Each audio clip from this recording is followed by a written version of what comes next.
happens in September. They pray over Rosh Hashanah and over this time frame from September the 23rd. Pointing to 2025 as the year of the rapture and the tribulation beginning. Now, I already know that people are already typing in the comments that I'm setting a date and there's no such thing as the rapture and whatever, but look at all the information I'm going to show you and then rethink your response.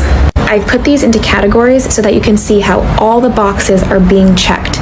So the first one is biblical typologies, prophecies, and math. So Israel is 77 years old this year, and in 2032 they will be 84. Psalm 90:10 says, "The years of our life are 70, or even by reason of strength, 80." By the way, this is the UN's 80th year, and their 80th session of the General Assembly begins September 9th, and you'll see later why that is also important. So this next point connects with the first one because this idea of a generation is known as the fig tree generation. Matthew 24:32-33 says, all the things that Jesus talked about with the end times, once they start unfolding, will come to pass within a generation. So perhaps this time clock started when Israel became a nation in 1948. And this is why we connect it to Psalm 90, which says that a generation, the years of our life are 70, or by reason of strength 80. So right now, Israel is right in between those two. So this typology is amazing. So Jacob, who was later renamed Israel, was 77 when he took Leah as his bride and 84 when his work was complete for Rachel. And if you remember the story, how many years did he have to work to receive Rachel? 7. Just like the 7-year tribulation. So symbolically, the church symbolizes Leah and the Jews symbolize Rachel. The Jews were and are God's chosen people, but as a nation, they rejected him as Messiah when he came the first time. As a result, the church was born. In other words, Leah was birthed, and so Jesus is going to marry us first, and then the 7-year tribulation is going to happen. Then he will receive Rachel, in other words, Israel, back to himself. So again, looking at the math of Psalm 90:10, the length of a generation, if the rapture occurs in the fall of 2025 and the tribulation begins, then at exactly the 3.5-year mark, Israel will be 80 years old when the Antichrist enters the temple and declares himself to be God. So here's a mathematical typology based on the dimensions in cubits from Noah's Ark, which again symbolizes protection and removal from destruction and God's judgment. So if you multiply the dimensions of his arks, which were 300 by 50 by 30, and do that twice, then it leaves you with the answer, which is 2025 with 8 zeros after it.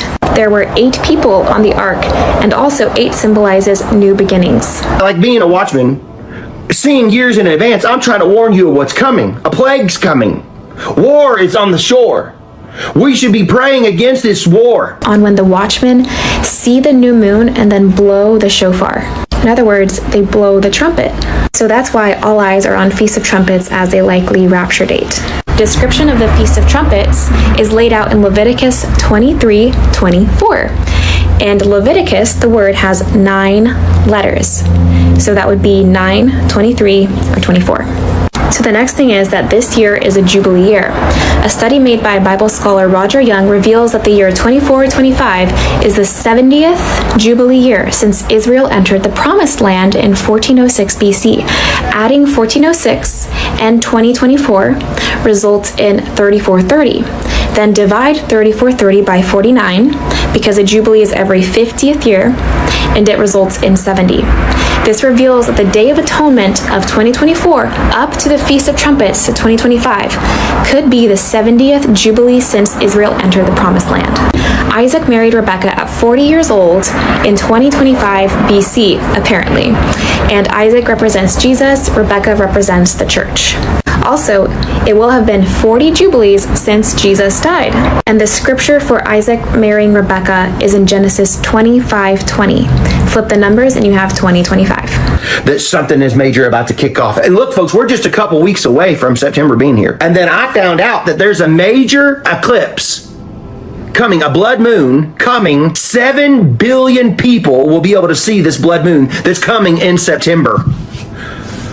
I thought, I didn't even know there was an eclipse, but it's a 7 billion potential see this blood moon, full blood moon over an area, and that's signs in the heavens. Mm-hmm. Signs in the heavens in September.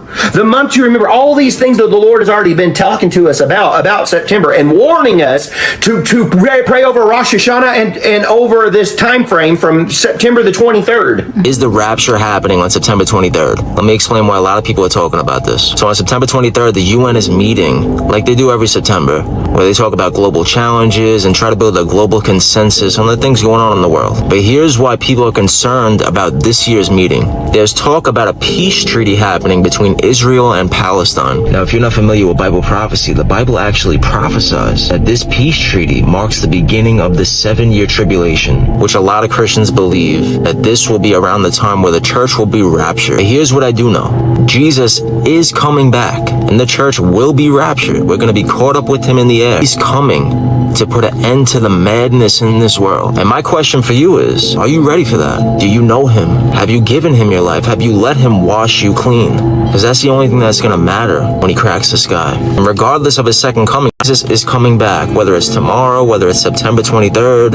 Am I saying it's going to happen on September 23rd? I don't know. Jesus said only the Father knows the day or the hour, but we do know the season. He said he's coming like a thief in the night and to be ready. And everybody in the Bible, the disciples, they all believed that Jesus was coming back in their lifetime. So how much more should we believe he's coming back in ours? We're seeing the birth pains that Jesus talked about in Matthew 24. We're seeing the signs right before our eyes. And here's the beautiful thing about it. You can have peace through all of that because you're right with God. You don't have to worry because he loves you. He's going to protect you. Because I saw because the Lord told me even about the youth building, things like you're running out of time. A major war is about to break out. You must pray. This is serious.